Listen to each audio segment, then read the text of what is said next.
Este es un mensaje del pastor John MacArthur, traducido y predicado en español para el mundo de habla hispana. Hace un momento en el servicio leímos el Salmo de la mañana y fue el Salmo 38. Y ese Salmo 38 está lleno de los sentimientos de una conciencia culpable. En el versículo 2 dice, porque tus saetas cayeron sobre mí y sobre mí ha descendido tu mano. Nada hay sano en mi carne a causa de tu ira, ni hay paz en mis huesos a causa de mi pecado, porque mis iniquidades se han agravado sobre mi cabeza, como carga pesada se han agravado sobre mí, hieden y supuran mis llagas a causa de mi locura.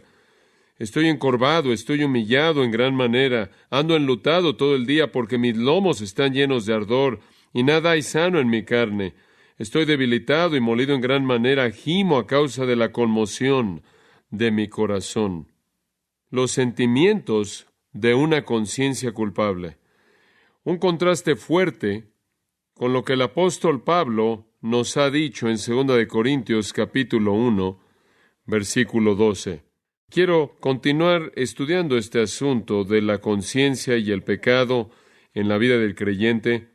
Y en 2 Corintios capítulo 1, versículo 12, Pablo, realmente al otro lado del espectro del salmista, dice, porque nuestra gloria es esta, el testimonio de nuestra conciencia, que con sencillez y sinceridad de Dios, no con sabiduría humana, sino con la gracia de Dios, nos hemos conducido en el mundo y mucho más con vosotros. Pablo estaba disfrutando el tener una conciencia limpia, una buena conciencia. El salmista estaba sintiendo la agonía de una conciencia acusadora.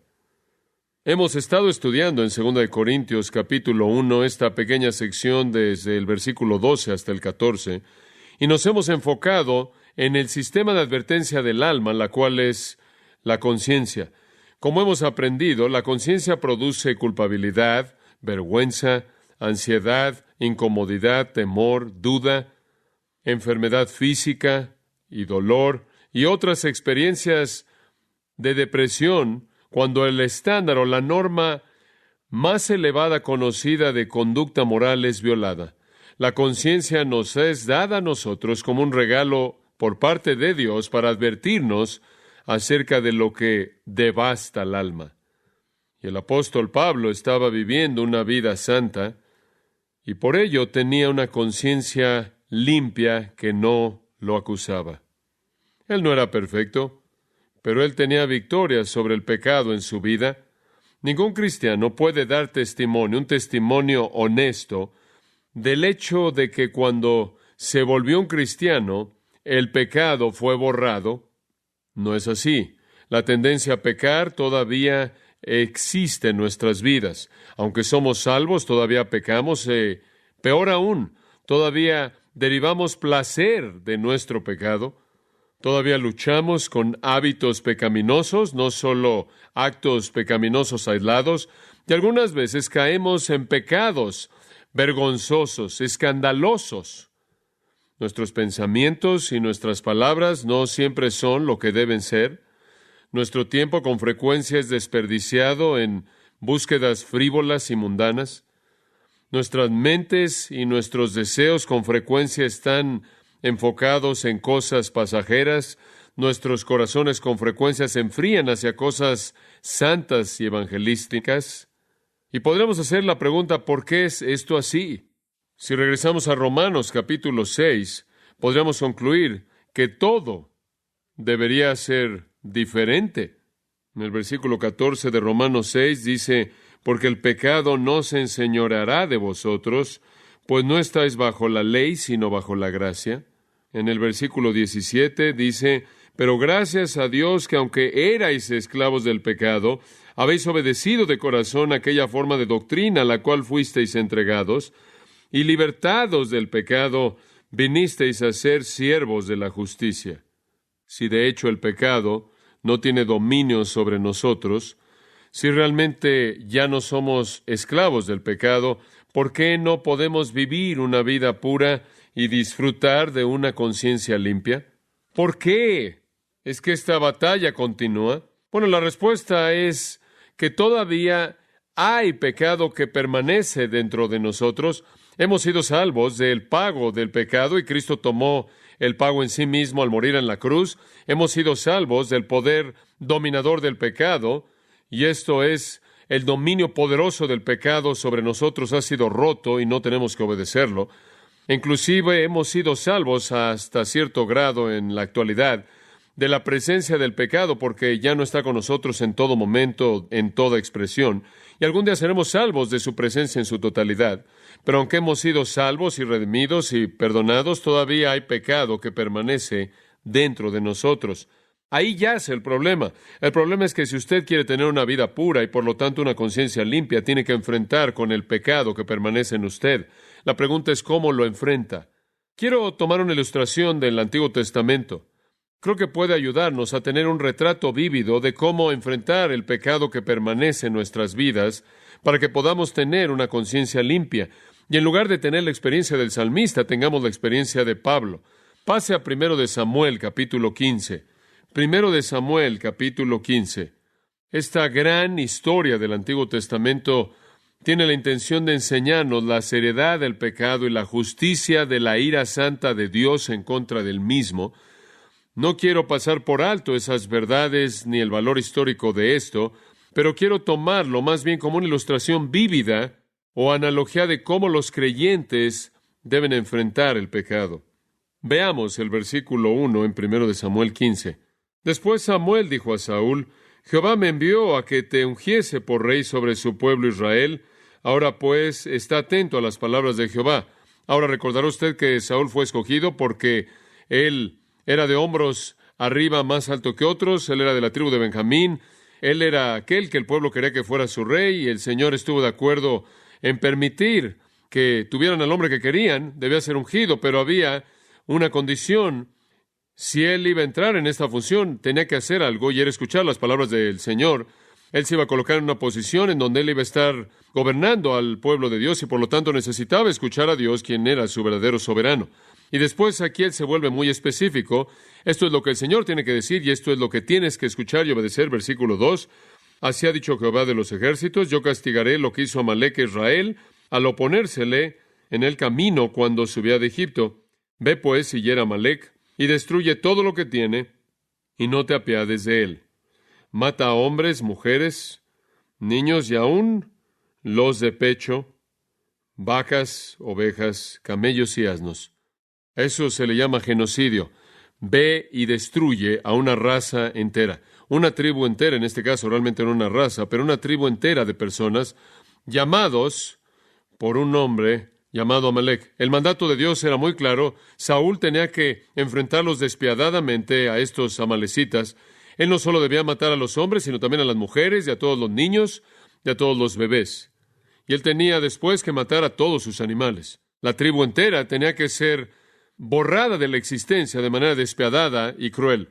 No debían tomar rehenes, y la implicación es que tampoco botín alguno. Ahora, la pregunta que surge de manera inmediata es: ¿por qué un Dios de amor infinito y misericordia y gracia determinó un juicio tan severo en contra de una tribu pagana? Permítame ver si puedo responder esa pregunta. Los amalecitas eran una tribu antigua, eran nómadas, esto es, viajaban por todos lados y ocupaban Canaán del Sur, eran descendientes de Esaú y de esta manera estaban fuera de la línea de la promesa, así como Génesis 36:12 lo indica.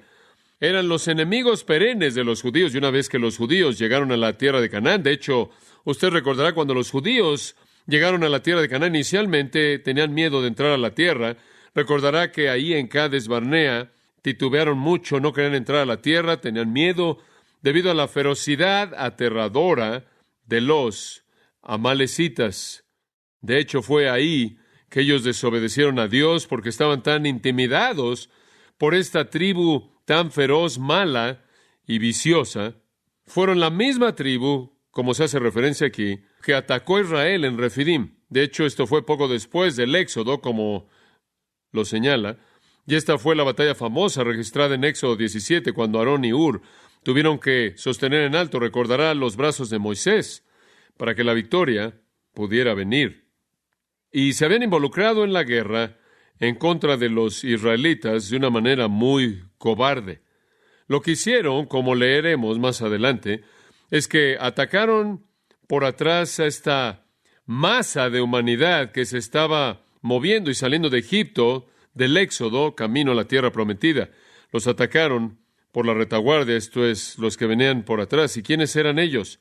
Gente de edad, niños pequeños, mujeres embarazadas, personas enfermas, los enfermos, cualquier persona cansada, débil, desmayándose. Fue una manera cobarde de atacar por la retaguardia, y entonces ellos habían emboscado a Israel, masacrando a todos los que se estaban quedando por atrás y atacando de esta manera por atrás hasta que finalmente se involucraron en la batalla, y esto se nos indica, por cierto, en Deuteronomio capítulo 25, como lo leeré en tan solo un momento. Fue una expresión de su impiedad, su odio hacia Dios, su odio hacia aquellas cosas que eran santas, su actitud salvaje hacia otros. Y Dios libró a Israel en ese día. Y usted recuerda esa historia ahí sosteniendo en alto los brazos de Moisés. Los amalecitas huyeron y se escondieron. Y en la conclusión de la batalla, en Éxodo 17, versículo 14, Dios le juró a Moisés esto: borraré de manera total la memoria de Amalec de debajo del cielo. Dios dice, voy a aplastar, voy a borrar de la existencia de manera total a ese pueblo. Él estaba tan comprometido con esto que él hizo este voto parte de la ley mosaica. Está en el Pentateuco, en Deuteronomio 25. Escuche los 3 versículos, los últimos 3 en el capítulo 25. Acuérdate de lo que Amalec te hizo en el camino cuando saliste de Egipto y cómo te encontró en el camino y atacó a todos los que estaban atrás en la retaguardia cuando estabas débil y cansado. Y aquí está la clave: y él no temió a Dios. Bueno, debido a eso, por tanto, sucederá que cuando Jehová tu Dios te haya dado reposo de todos tus enemigos, después de que te hayas establecido en la tierra por un tiempo, en la tierra que Jehová tu Dios te da como una herencia para poseer, borrarás de la memoria del cielo a Amalec. Y después Dios añadió esto: no debes olvidar. Esto debe suceder. Fue un pueblo aterrador, intimidante, mortal, los amalecitas, y la ira de Dios ardió en contra de ellos debido a su impiedad. De acuerdo con Números, capítulo 24, versículo 20, Dios inclusive llamó a un profeta corrupto, Balaam, a profetizar su condenación. Jueces, capítulo 6, versículos 3 al 5, dice que a estas personas les gustaba molestar a los judíos, y lo que les encantaba hacer, sobre todo, era entrar y destruir sus cultivos. Y claro, eso implicaba destruir su vida y su provisión de alimento. Odiaban a Dios, detestaban a los judíos, se deleitaban en la violencia, eran pecadores viciosos. Y debido a esto, y debido a que Dios había hecho un voto, Dios iba a destruir a los amalecitas. Y cuando usted llega ahora al texto que le señalé en 1 Samuel 15, es aquí que ha llegado el momento para tomar acción. Y entonces Dios dice ahora que Israel tiene un rey, es tiempo de actuar. Ve ahora y ataca a Amalec, hiera a Amalec. Saúl y sus ejércitos debían ser el instrumento mediante el cual Dios iba a guardar su voto, y ellos iban a llevar a cabo su ejecución santa de una tribu tan feroz, mala y viciosa, pero la obediencia de Saúl fue solo parcial. Retomemos la narración en 1 Samuel 15, versículo 7. Y Saúl derrotó a los amalecitas, y el resto del versículo, desde Ávila hasta llegar a Shur, que está al oriente de Egipto, indica que fue una victoria devastadora, amplia. Él los mató de extremo a extremo, de adelante hacia atrás, de este a oeste, de norte a sur. Una derrota aplastante. Pero, versículo 8, y tomó vivo a Agag, rey de Amalec, pero todo el pueblo mató a filo de espada. Y Saúl y el pueblo perdonaron a Agag, y a lo mejor de las ovejas y del ganado mayor, de los animales engordados, de los carneros y de todo lo bueno, y no lo quisieron destruir, mas todo lo que era vil y despreciable destruyeron. Motivados por la avaricia, motivados por el amor al dinero, se quedaron con los mejores animales, se quedaron con las mejores posesiones, recolectaron el botín de la victoria. Ni siquiera hicieron un buen trabajo, por cierto, minucioso, de ejecutar a los amalecitas. Muchos de ellos escaparon. Y después, lo peor de todo, perdonaron a Agag, perdonaron al rey. ¿Por qué? ¿Por qué es que Saúl habría sido tan desobediente? Bueno, no solo fue materialismo, en este caso fue orgullo. Aquí había un monarca aterrador de esta tribu, quien era conocido por todos como el peleador más grande y guerrero y victorioso, delante de quien otros se desmoronaban. Saúl iba a mostrar su gran poder, su gran fuerza, al mostrar el trofeo de Agag y decir, miren lo que tengo, miren a quién derroté. Fue orgullo y materialismo, simplemente fue un corazón malo por parte de Saúl, quien de manera abierta desobedeció a Dios, pero el pecado fue tan serio que Dios inmediatamente derrocó a Saúl, lo quitó del trono y a todos sus descendientes para siempre del trono. Observen el versículo 23, de hecho podremos comenzar en el versículo 22. Y Samuel dijo, ¿se complace Jehová tanto en los holocaustos y víctimas como en que se obedezca las palabras de Jehová? ¿Se acuerda usted de que Saúl se había quedado con algunos de los animales para ofrecerlos como sacrificios y Dios está hablando a él a través de Samuel diciéndole, ¿crees que me interesan los holocaustos? Lo que quiero es obediencia. Ciertamente el obedecer es mejor que los sacrificios y el prestar atención que la grosura de los carneros, porque como pecado de adivinación es la rebelión, y como ídolos e idolatría la obstinación, y después el derrocamiento del rey, por cuanto tú desechaste la palabra de Jehová, él también te ha desechado para que no seas rey. Y entonces él fue depuesto, un asunto serio. Ahora vaya al versículo 32. Después dijo Samuel, traedme Agag, rey de Amalec. Ahora usted tiene que saber que de la gente de Amalec que había sobrevivido, probablemente de alguna manera estuvieron en contacto con su rey y mientras su rey estuviera vivo, sentían que su pueblo todavía tenían razón de existir. Su rey estaba todavía vivo, todavía estaban intactos y lo que estaba pasando tras bambalinas era que los miembros sobrevivientes estaban comenzando a reforzar y revivir la realidad de su rey. Samuel dijo, tráiganme a Agag, el rey de Amalec, y Agag, pensando que todo iba a estar bien. Saúl ya está fuera del trono, todo está perdonado, entra con gusto. Y Agag dijo, ciertamente ya pasó la amargura de la muerte. Bueno, ya se acabó todo. Y Samuel dijo, como tu espada dejó a las mujeres sin hijos, así tu madre será sin hijo entre las mujeres. Lo cual es otra manera de decir, te voy a matar. Entonces Samuel cortó en pedazos a Agag delante de Jehová en Gilgal. Es una escena más bien nauseabunda, ¿no es cierto?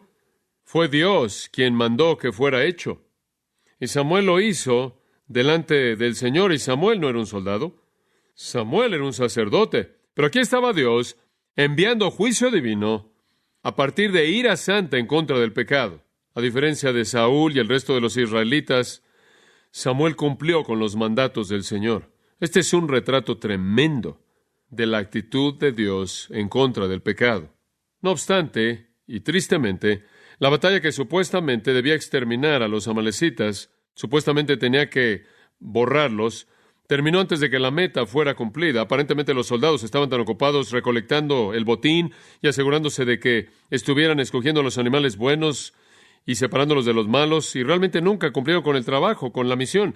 Y las Escrituras registran que unos cuantos años después, la tribu, con un vigor renovado, atacó el territorio del sur y tomó todas las mujeres y a los niños cautivos. Pasa el capítulo 30 de 1 de Samuel, versículo 1. Cuando David y sus hombres vinieron a Siclag, al tercer día los de Amalec habían invadido el Negev y a Siclag, y habían asolado a Siclag y le habían prendido fuego. Y se habían llevado cautivas a las mujeres y a todos los que estaban allí, desde el menor hasta el mayor, pero a nadie habían dado muerte, sino se los habían llevado al seguir su camino. Vino pues David con los suyos a la ciudad, y he aquí que estaba quemada, y sus mujeres y sus hijos e hijas habían sido llevados cautivos. Entonces David y la gente que con él estaba alzaron su voz y lloraron, hasta que les faltaron las fuerzas para llorar.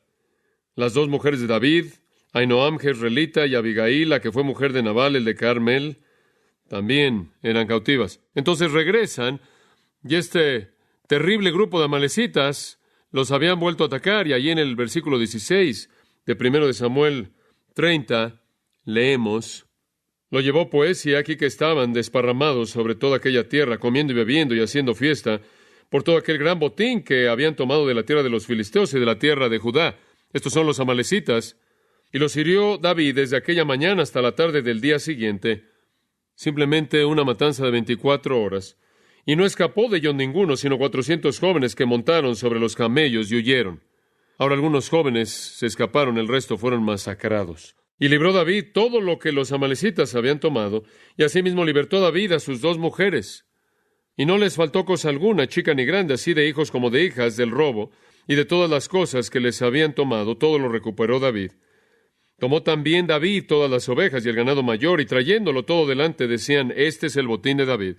David, por la misericordia de Dios, rescató a esas mujeres e hijos cautivos, y todo ese botín de estas personas, y como dije, este es un principio tremendo que nos ayuda a entender la actitud de Dios hacia los pecadores y su santidad de ira contra el pecado. Pero quiero usar esto simplemente como una analogía esta mañana. Cuando usted fue salvo y yo fui salvo, en ese momento hubo una derrota aplastante del pecado, una derrota aplastante. De un extremo al otro, de este a oeste, de norte a sur, nuestro pecado fue aplastado. Pero todavía tenemos pecados que permanecen. Hay algunos amalecitas que están libres corriendo en la vida de toda persona. Todos tenemos a nuestros agags. Y el problema en nuestra vida cristiana no es que el pecado no ha sido derrotado con una derrota aplastante. Así ha sido, pero todavía hay pecado que permanece. Hay algunos amalecitas inicuos que están sueltos en todos nosotros. Y aunque hubo una derrota grande y gloriosa y triunfal en el momento de nuestra salvación, existe la necesidad de que los pecados que permanecen sean despedazados o revivirán. Van a atacar nuestros corazones y van a quitarnos la fortaleza espiritual. No podemos ser misericordiosos con los agags de nuestra vida.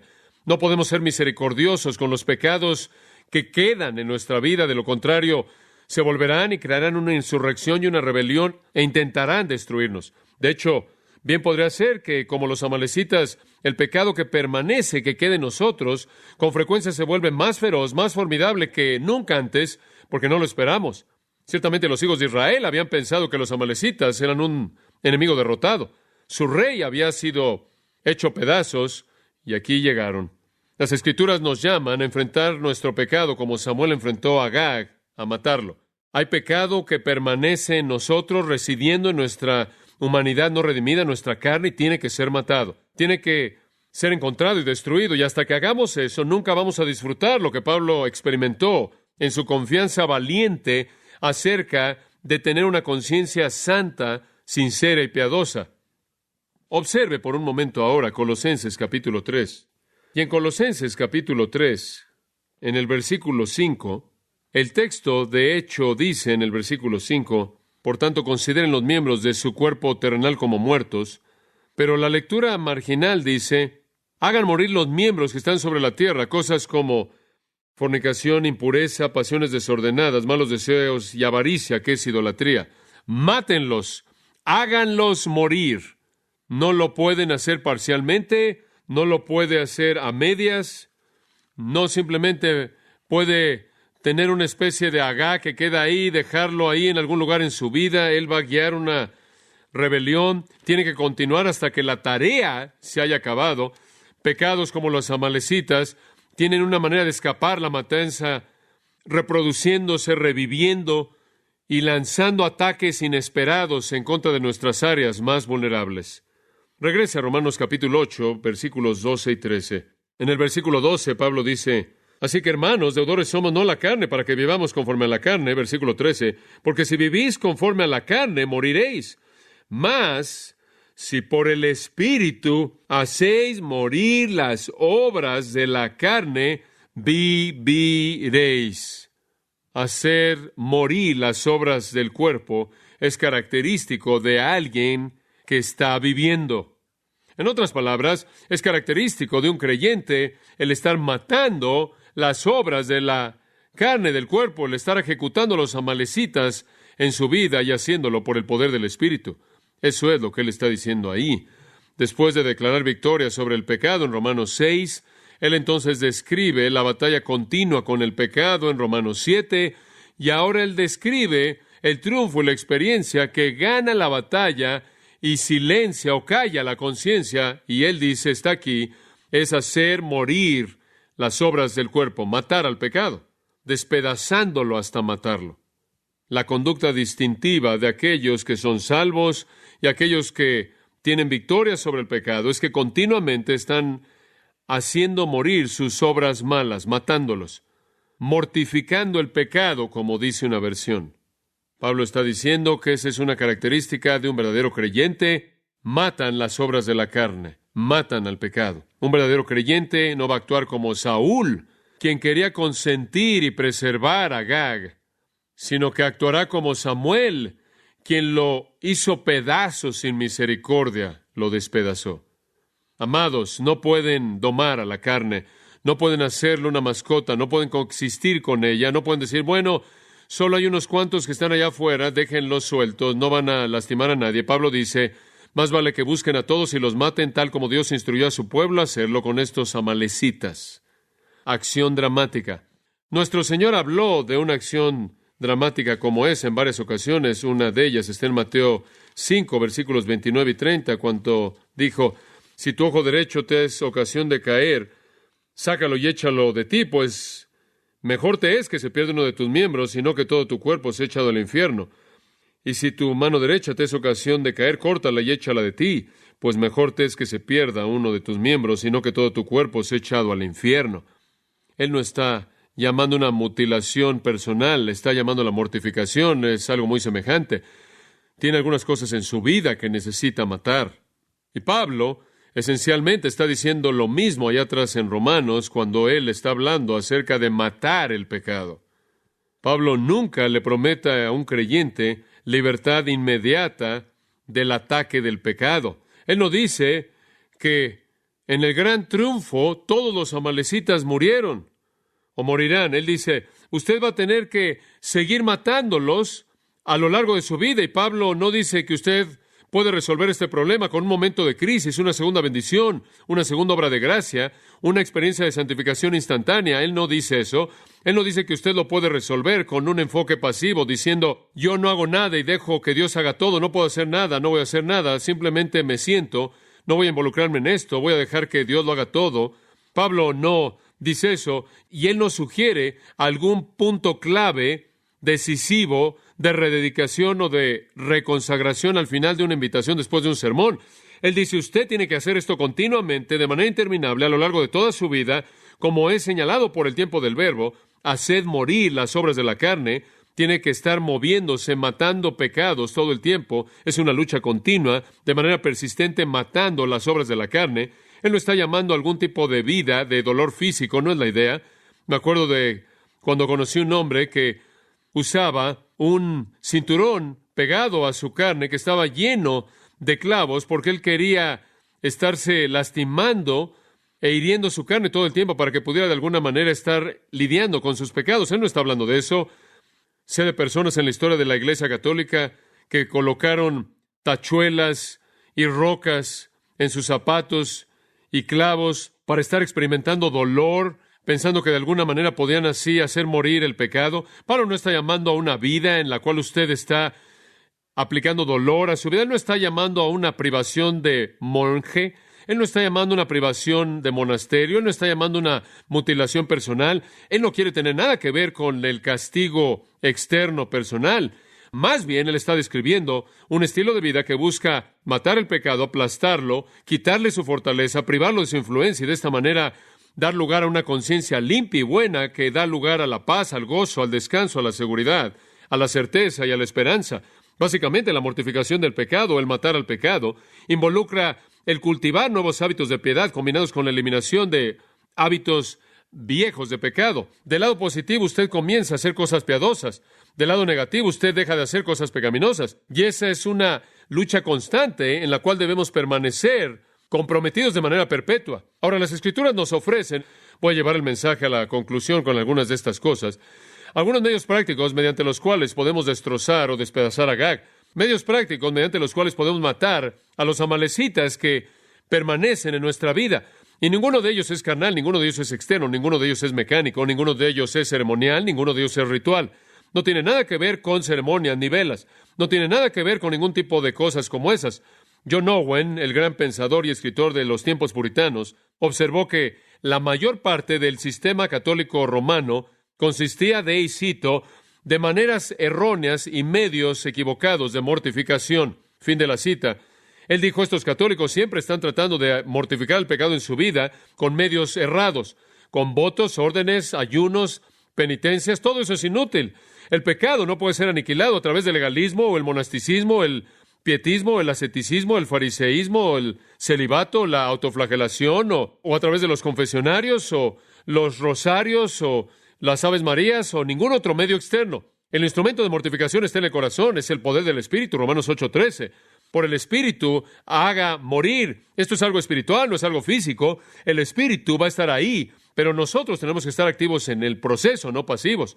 Todos los medios de mortificación son extraídos de mandatos simples de las Escrituras al creyente que debemos obedecer. Permítame enfatizar algunos. Vamos a ver un pequeño flujo y secuencia. Si usted quiere matar el pecado en su vida, y es la única manera de tener una conciencia limpia, si usted quiere enfrentar el pecado en su vida, así es como lo debe hacer. Paso 1. Absténgase de deseos carnales. Absténgase de deseos carnales. Santiago dice, cada uno es tentado cuando de su propia concupiscencia es atraído y seducido. Entonces la concupiscencia, habiendo concebido, da luz al pecado. Si usted va a matar el pecado, usted tiene que detener el deseo pecaminoso. Tiene que enfrentarlo inicialmente. 1 Pedro 2:11, Pedro dice, y creo que es tan simple y directo como puede usted decirlo: los animo como extranjeros y peregrinos a abstenerse de los deseos carnales que batallan contra el alma. Ahora, ¿qué está diciendo? Le voy a decir lo que está diciendo. Dejen de tener deseos pecaminosos. No es demasiado místico. Dejen de tener deseos pecaminosos. Es como el 1 Corintios 6:18. Huid de la fornicación. ¿Quiere matar los deseos pecaminosos en su corazón? Entonces, deje de entretenerlos. Pedro no describe algún programa complejo de terapia. Él simplemente dice, dejen de tener deseos carnales. Déjenlos. Sáquenlos de su vida. No hay punto alguno en esperar que algún tipo de poder celestial quite el deseo pecaminoso. No hay punto alguno en pasar horas y horas y años buscando la fórmula correcta para perseguir al demonio del deseo pecaminoso. Aquí está el medio más simple y directo de matar al pecado. Deje de tener el deseo pecaminoso. Deténganlo. Es como Santiago 4, el cual dice, resista al diablo y huirá de usted. Deje de tener el deseo pecaminoso y usted dejará de pecar. Dice usted, pero ¿cómo dejas el deseo pecaminoso? ¿Cómo puedes detenerlo? Bueno, vayamos a Romanos 13:14, y aquí hay otro mandato muy simple, al final del versículo, y no proveáis para la carne ni sus deseos. Si usted quiere dejar de tener deseo pecaminoso, entonces no provea nada para que se alimente el deseo pecaminoso. ¿Entiende eso? No acomode su deseo pecaminoso. El deseo pecaminoso tiene que ser detenido antes de que comience. Digo, si usted lucha con la glotonería, no vaya al mercado con mucho dinero, hambriento solo. Vaya con poco dinero, lleno y con un amigo espiritual. ¿Sabe lo que estoy diciendo? No se coloca en esa posición. Si usted lucha con la glotonería, no se llene de comida chatarra o basura. Si usted se ve tentado por el deseo sexual, no llene su mente con las imágenes que alimentan la tentación. No vayan a una película que demuestre ese tipo de cosas, o lea una novela que trata de eso, o vea programas en televisión que alimentan eso y después se pregunta por qué siempre está luchando con el deseo pecaminoso y por qué siempre tiene una conciencia que lo acusa. No provea para los deseos de la carne. Es como matarla de hambre. A mí antes me gustaban las papitas. No es un pecado, pero un punto de ilustración. Las papitas no son buenas para mí, me dijo el doctor. La única manera en la que puedo dejar de comer papitas es no estar cerca de ellas. Si están cerca, me las voy a comer, me las como en moderación. Pero si no están cerca de mí, no tengo problema alguno. Es maravilloso algunas veces cuando me acerco ahí a la repisa y no están ahí, y puedo felicitarme a mí mismo por mi dominio propio, por mi gran dominio propio. Y para empeorar las cosas, vivo a 3 kilómetros del supermercado más cercano. Es algo fácil quitar lo que alimenta la mente con el medio para entretener pensamientos malos. No haga preparativos para la posibilidad de pecar, entonces mátelo antes de que se reproduzca. Entonces, si se va a abstener de deseos pecaminosos, no haga provisión para los mismos. Hay un tercer paso en el flujo aquí, estamos retrocediendo. Enfoque su corazón en Cristo. Este es el mismo versículo 14. Sino vestidos del Señor Jesucristo. Vestidos del Señor Jesucristo. Busque la semejanza a Cristo. No esté satisfecho, no esté contento hasta que despierte a su semejanza, como dijo el salmista. O tomando las palabras de Pablo, él dijo, estoy en dolores de parto hasta que Cristo sea formado plenamente en vosotros. Busque el ser semejante a Cristo. 1 Juan 3:3. El que tiene esta esperanza en sí mismo se purifica a sí mismo así como Él es puro. Enfoque su corazón en Cristo y la semejanza a Cristo y pregúntese qué es lo que Cristo quiere que usted haga. ¿Sabe una cosa? Es una ley espiritual absoluta que usted se va a volver como el objeto de su adoración. Así es.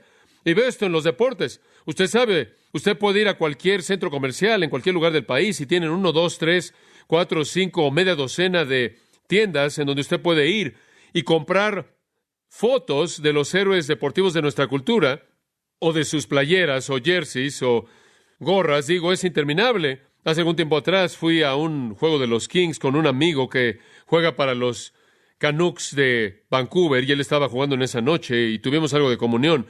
Él conoce y ama al Señor, y cuando entré, no había pasado mucho tiempo, y me sorprendió ver a todos estos hombres pasados de peso, que usaban el jersey de Wayne Gretzky, o el de Kelly Rudy, o de Lou Robitaille, o el jersey de alguien más. Estaban ahí todos y tenían este número y el nombre del jugador ahí en la parte de atrás de su playera, y estaban tratando de convertirse en su héroe, en su Dios. Y claro, sabemos que probablemente ellos apenas podrán haber patinado de un fin de la cancha al otro, pero había cierta adoración de héroes que resultaba en ellos, adoptando las características que identificaban en su Dios, su héroe deportivo. Y así es. El Salmo 135 inclusive identifica eso. Dice que los ídolos de las naciones no son más que oro, plata, la obra de manos de hombres. Tienen bocas, no hablan; tienen ojos, no ven; tienen oídos, no oyen; ni hay aliento en ellos, en sus bocas, y los que los hacen son semejantes a ellos. Digo, es una ley espiritual absoluta que usted se convierte en lo que usted adora. Los paganos se vuelven como sus dioses, sean ídolos o sean atletas. Cuanto más los cristianos se van a convertir como Cristo cuando lo hacemos a Él el enfoque de nuestra vida, porque no solo nos estamos convirtiendo como Él por nosotros mismos, sino por la obra del Espíritu Santo, quien nos está transformando de un nivel de gloria al siguiente nivel de gloria, a la imagen de Jesucristo.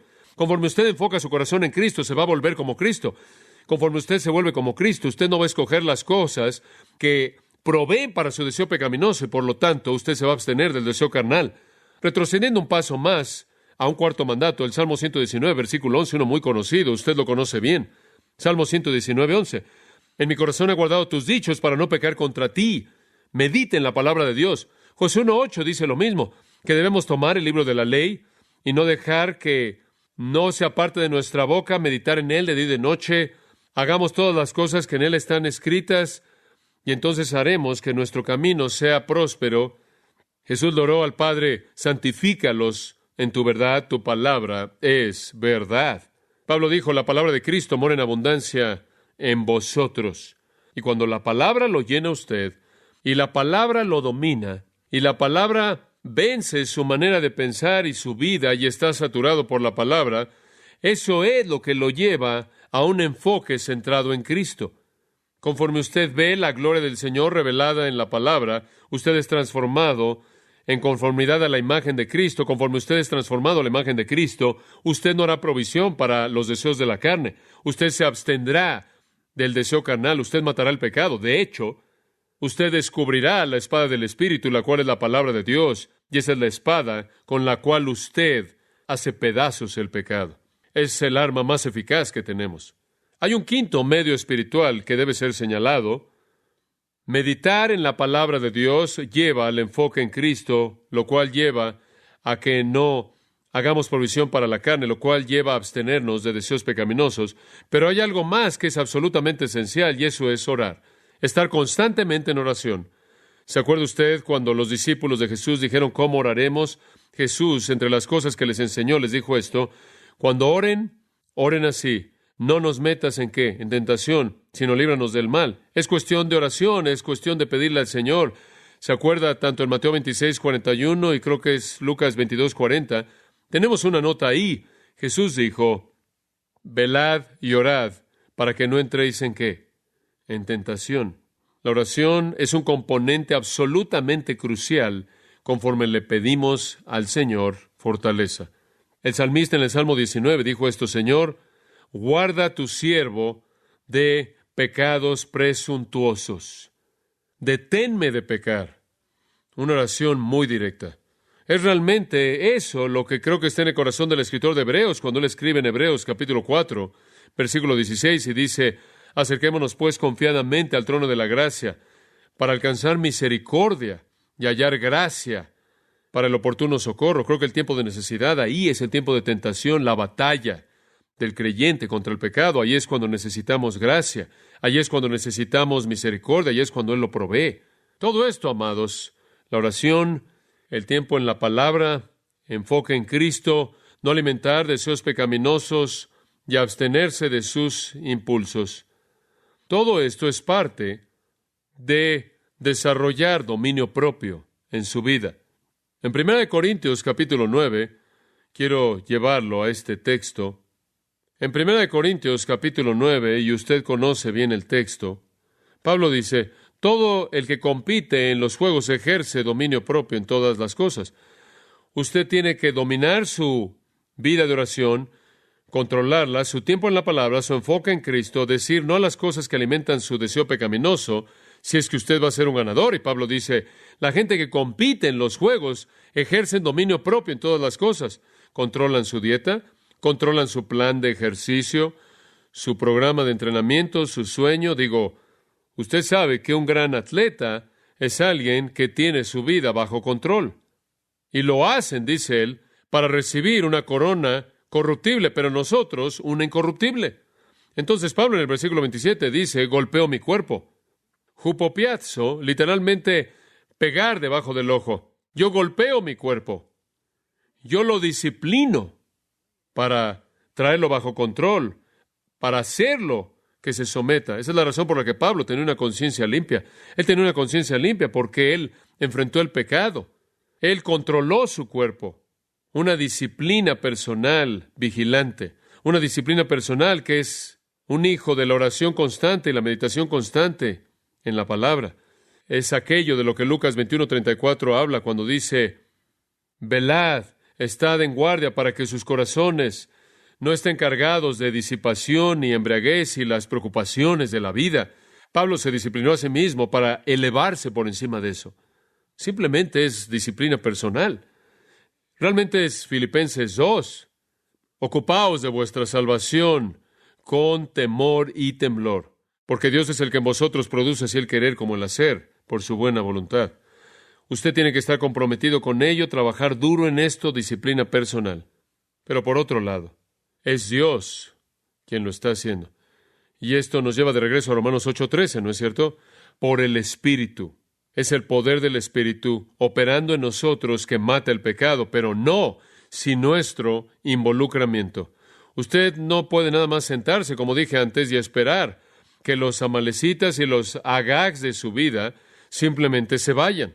Usted no puede coexistir con ellos. Usted tiene que ser agresivo y estar activo en oración, meditando en la palabra, fijando su corazón en Jesucristo y vistiéndose del Señor Jesucristo, evitando todo lo que alimenta su deseo pecaminoso y absteniéndose del deseo pecaminoso de esa manera. Y sabe una cosa, el Nuevo Testamento tiene algunos otros deberes que matarán al pecado, como vestirse de humildad, 1 Pedro 5:5, como tener la mente de Cristo, Filipenses 2:5, como despojarse de sentimientos vengativos hacia otros, Efesios 4:31 y 32, como vestirse de la armadura de Dios, Efesios 6, como hacer un lado las actitudes pecaminosas, Colosenses 3:8 y 9, añadir las gracias del crecimiento espiritual, 2 Pedro 1:5 al 7, pero básicamente el resumen de esto es oración, la palabra, semejanza a Cristo, evitar el tipo de cosas que alimentan el deseo pecaminoso. Y por lo tanto dejamos de tener deseo pecaminoso, dejamos de pecar. Resumiéndolo todo, en la misma carta que estamos estudiando, 2 Corintios 7:1, Pablo dice, así que amados, limpiémonos de toda contaminación de carne y de espíritu, perfeccionando la santidad en el temor de Dios. Esto quiere decir, es nuestra responsabilidad el hacer esto, es por el poder del Espíritu Santo, esa es la parte misteriosa. Pero mi parte, limpiémonos de toda contaminación. Deshazte de eso. Mátelo. Deshágase de eso. No sea que regrese de una manera devastadora como lo hicieron los amalecitas. La carne es sutil, la carne es engañosa, puede dejarlo solo por un tiempo, hacerlo pensar que se deshizo de ella y después regresará con una furia infernal. El pecado, como puede ver usted, es alguien que está siempre listo para atacar y usted nunca puede descansar, siempre está buscando cómo atacar. Cuando Agag venga usted y con gusto diga, ciertamente la amargura de la muerte ha pasado, lo cual es otra manera de decir, bueno, se acabó la guerra, usted es salvo, usted va bien, yo estoy derrotado, no se preocupe por mí.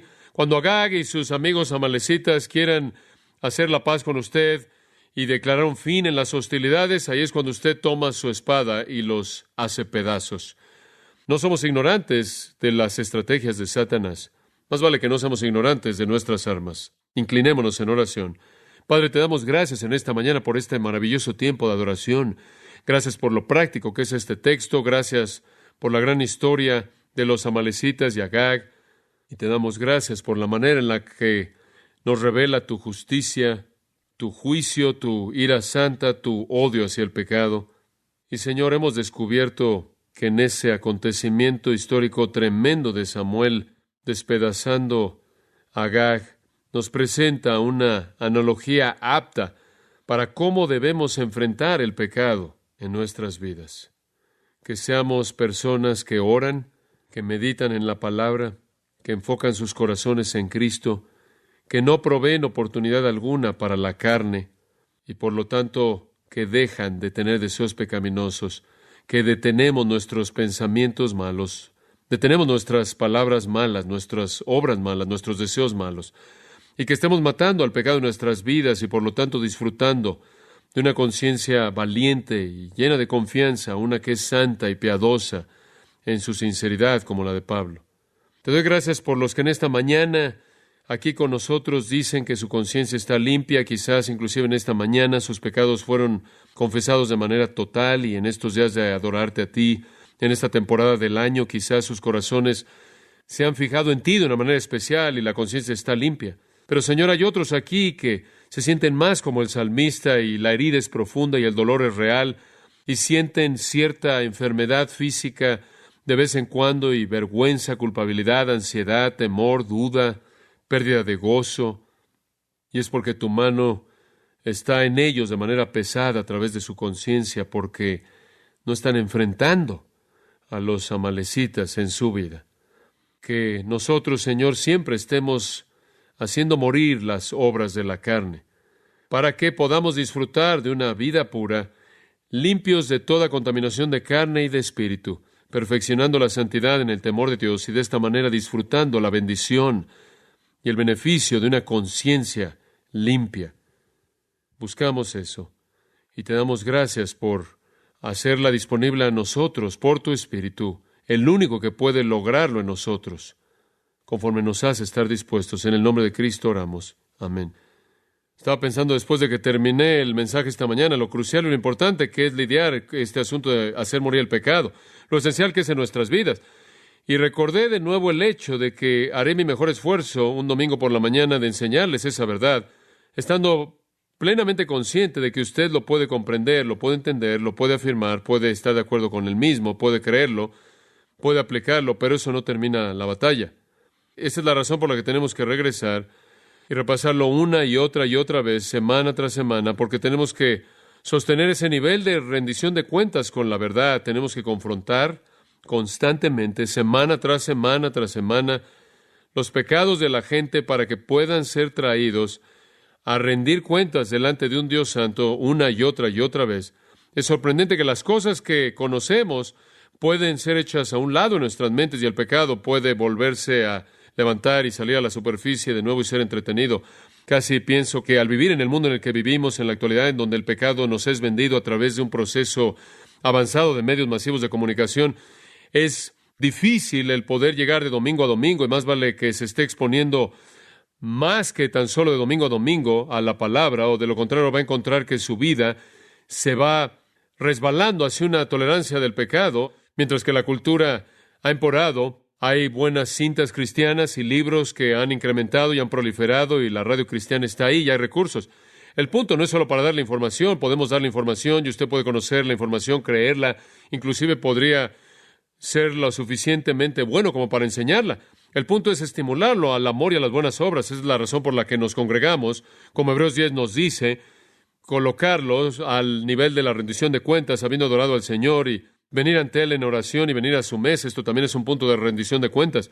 No es solo información, es repetición que es necesaria, porque llegamos a no hacer lo que conocemos, y esto de manera tan fácil, y entonces estoy aquí no para darle nueva información o información antigua en un nuevo paquete, sino para recordarle una y otra vez, porque la batalla continúa, y entonces es tan importante que la gente sea fiel en adorar al Señor domingo tras domingo tras domingo, sin perderse un domingo, porque usted cae en patrones de tolerancia en su vida cuando usted no es llevado a la rendición de cuentas, cuando usted no se está sentando bajo la predicación directa de la palabra de Dios. Por eso me preocupo tanto por personas que se sientan en iglesias, en donde la meta del mensaje es hacer que los incrédulos estén cómodos, porque lo que va a pasar en últimas es que el creyente va a sentirse muy cómodo por su pecado, porque nunca es confrontado, realmente nunca es enfrentado. Entonces va a tener usted una multitud feliz de incrédulos que están bien entretenidos y un grupo miserable de creyentes que está perdiendo la batalla al pecado. Es crucial entonces que cuando la iglesia se congrega,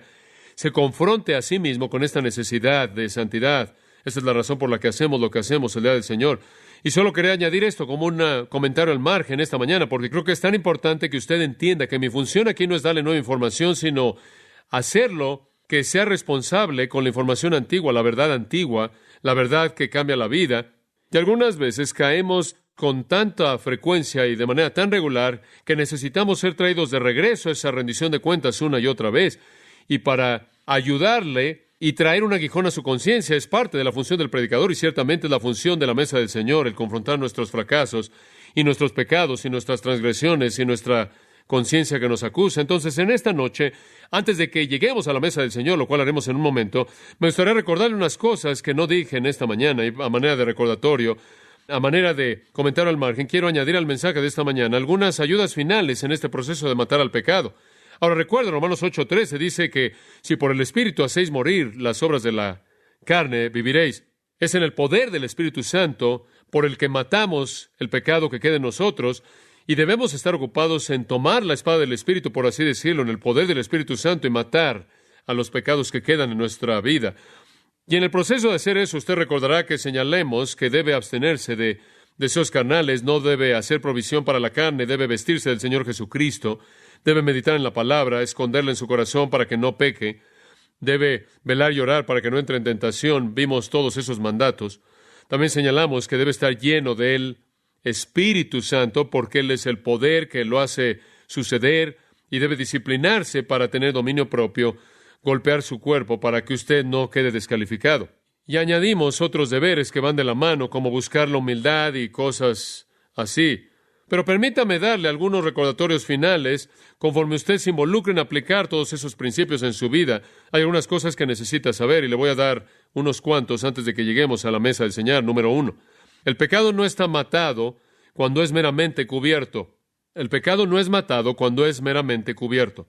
Usted puede ser muy exitoso en cubrir su pecado hasta donde otros pueden ver. Usted puede tener mucho éxito en esconderlo de toda persona que lo rodea, pero eso no es matarlo.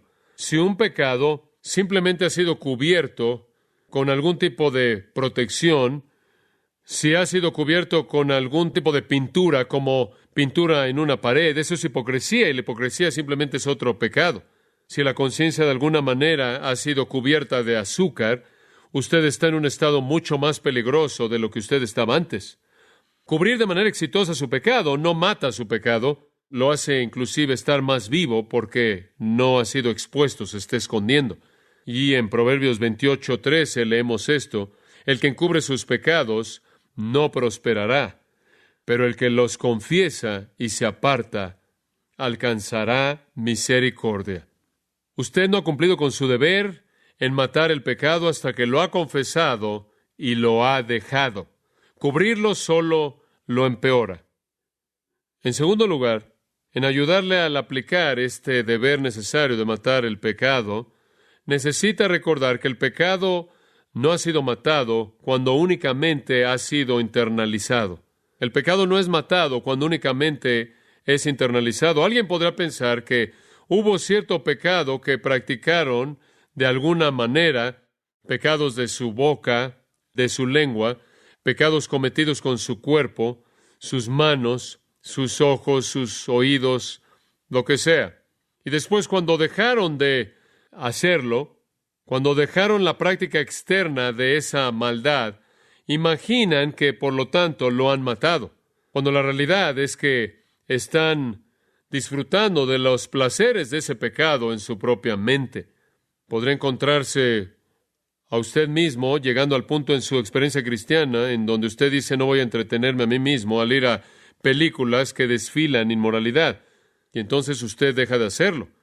Pero las imágenes vívidas de esas experiencias, de ver esas películas, usted permite que regresen a su mente y usted las entretiene una y otra vez. No ha matado el pecado en absoluto. El pecado no es matado cuando solo es internalizado. No está muerto si usted todavía puede meditar en los placeres del pecado.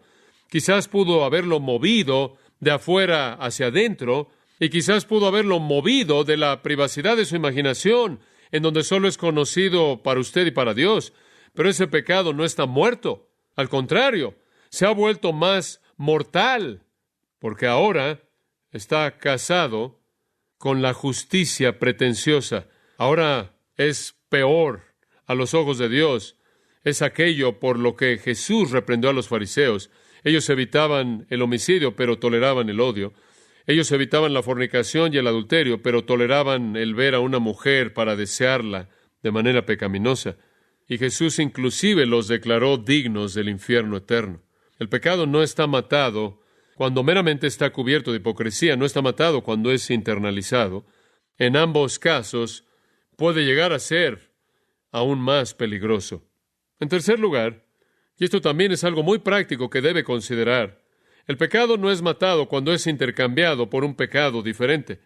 Algunas personas imaginan que debido a que han dejado un pecado y lo han reemplazado con otro, realmente han hecho cierta obra, han tomado ciertas acciones para hacer morir el pecado en su vida. ¿De qué sirve el intercambiar los deseos de la carne por los deseos de los ojos o los deseos de los ojos por la vanagloria de la vida? Y los deseos pecaminosos simplemente han cambiado formas. Reemplazar la fornicación con la avaricia no lo lleva a usted a ningún lugar. Ese tipo de táctica lo coloca en una situación de peligro porque lo coloca en una posición en la que usted se endurece por el engaño del pecado. Usted deja algún pecado y escoge algún otro, y usted se imagina que eso es progreso espiritual y se está engañando, y no es así. El pecado, en cuarto lugar, no es matado cuando es reprimido. Dice usted, ¿cómo es que la gente reprime el pecado? Le voy a decir cómo. Algunas personas lo hacen con el alcohol. Simplemente se emborrachan hasta perder la conciencia. Prefieren experimentar elefantes rosas que la culpabilidad. Algunas personas ahogan su culpabilidad con el entretenimiento y otras distracciones. Algunas personas van a otros consejeros y otras personas que van a elevar su autoestima y de esta manera imaginan que su culpabilidad ya se acabó cuando realmente únicamente está siendo reprimida bajo el engaño de consejo no sabio. Martin Lloyd-Jones escribió en una ocasión, y cito, si usted meramente reprime una tentación o su primer movimiento del pecado dentro de usted, probablemente va a regresar con mayor fuerza. A este punto yo estoy de acuerdo con el psicólogo moderno que la represión siempre es mala. Bueno, ¿qué hace usted?, pregunta alguien. Yo respondo, cuando usted sienta ese primer movimiento del pecado, simplemente levántese y diga, claro, no voy a enfrentar en nada esto. Exponga la cosa y diga, esto es malo, esto es vil, esto es lo que sacó al primer hombre del paraíso. Sáquelo, véalo, denúncielo, ódielo por lo que es. Y entonces realmente usted lo ha enfrentado. Usted no debe empujarlo meramente en un espíritu de temor o una manera temerosa, dice él. Sáquelo, expóngalo, analícelo, después denúncielo por lo que es hasta que lo odie. Fin de la cita. Ese es buen consejo. Enfrentamos nuestro pecado de manera valiente cuando le pegamos en la cabeza. Someterlo un poco no es suficiente, necesitamos exterminarlo como aprendimos en el caso de Agag al hacerlo pedazos. Esa tarea de toda la vida. Entonces, en cierta manera lo estamos cubriendo desde todo ángulo posible. El pecado no es matado cuando es meramente cubierto, no es matado cuando es meramente internalizado. El pecado no es matado cuando simplemente es intercambiado por un pecado diferente. Y el pecado no es matado cuando es meramente reprimido. Y un pensamiento final, lo cual nos lleva de regreso a donde comenzamos en esta discusión en esta mañana. El pecado no es matado hasta que la conciencia está callada. El pecado no es matado hasta que la conciencia ha sido apaciguada. La meta en toda nuestra batalla en contra del pecado se identifica en 1 Timoteo 1:5. La meta es amor de un corazón limpio y una buena conciencia y una fe sincera. Mientras la conciencia nos esté todavía atacando, mientras que la conciencia permanezca contaminada, el pecado no ha sido matado. En 1 Pedro 3, escucha los versículos 15 y 16. Sino santificad a Cristo el Señor en vuestros corazones, estando siempre listos para presentar defensa a todo aquel que os demande razón de la esperanza que hay en vosotros, con toda gentileza y reverencia, y mantengan una buena conciencia. ¿Tengo una respuesta para lo que cree? Esa es la primera polémica. La segunda es una vida pura que da lugar a una conciencia buena. ¿Quiere tener un impacto en el mundo? ¿Quiere callar a los críticos, la gente que calumnia la fe? ¿Quiere hacer una diferencia? ¿Quiere ver a gente que ven a Cristo? Haga dos cosas. Tengo una respuesta y tengo una buena conciencia. La primera polémica es tener la capacidad de defender la fe. La segunda polémica es ser capaz de defender su devoción a la fe. Una cosa es ponerse de pie y decir, creo en el cristianismo, creo en la fe cristiana, estoy comprometido con la fe cristiana, estoy comprometido con el Señor Jesucristo, estoy comprometido con el hecho de que Él es Dios en carne humana, murió en la cruz, resucitó por mí, estoy totalmente comprometido con la Biblia, y después que alguien le pregunta, bueno, ¿por qué estás viviendo en pecado? ¿Con qué nivel de compromiso está usted comprometido? Entonces hay una doble polémica en ese texto. La primera es conocer la respuesta por la razón de la esperanza que hay en usted, y la segunda es mantener una vida pura, lo cual da lugar a una conciencia buena, de tal manera que no solo puedan calumniar lo que usted cree, sino que no puedan calumniar la manera tan profunda y entregada con la que lo cree. Parte del proceso de la verdadera mortificación o del hacer morir el pecado es enfrentar el asunto de la culpabilidad. Si usted quiere saber en dónde en su vida el pecado no ha sido enfrentado, simplemente escuche su conciencia. Esto es un contraste total, por cierto, con la sabiduría popular de nuestro día. La sabiduría popular de nuestro día es muy diferente. Escuche lo que Juan Owen escribió. Si usted quiere matar el pecado, cargue su conciencia de la culpabilidad del mismo. ¡Wow! La mayoría de la gente en la actualidad le va a decir que huya de la culpabilidad. John Owen dijo, cargue su conciencia de culpabilidad. Él creía que los dolores de la culpabilidad eran una consecuencia natural y saludable de hacer algo malo. Avergüéncese, escribió él. Avergüéncese mucho, porque él vio la vergüenza como una ventaja. Escuche a su conciencia avergonzada y culpable. Como puede ver, él de manera correcta, esto es John Owen, entendió que debemos entender lo que Pablo entendió cuando él escribió 2 Corintios 7:10. La tristeza que según la voluntad de Dios produce un arrepentimiento sin remordimiento. La verdadera tristeza piadosa producirá arrepentimiento. ¿Y qué produce la tristeza piadosa? Una conciencia ¿qué? Culpable. ¿No es lo que leímos en el Salmo 38? ¿No fue el Salmo 38 que leímos en esta mañana una ilustración clásica de tristeza piadosa producida por la culpabilidad? Y fue esa vergüenza que llevó al salmista a su gran confesión. Esas personas que tan solo afirman con su cabeza su culpabilidad, reclaman de manera trivial la promesa del perdón y se confortan rápidamente a sí mismos y después ya no piensan en su pecado y se están sometiendo a sí mismos al engaño del pecado que endurece el corazón. Deje que la tristeza haga su obra plena en producir un arrepentimiento profundo y honesto, y esos pecados serán debilitados de manera severa.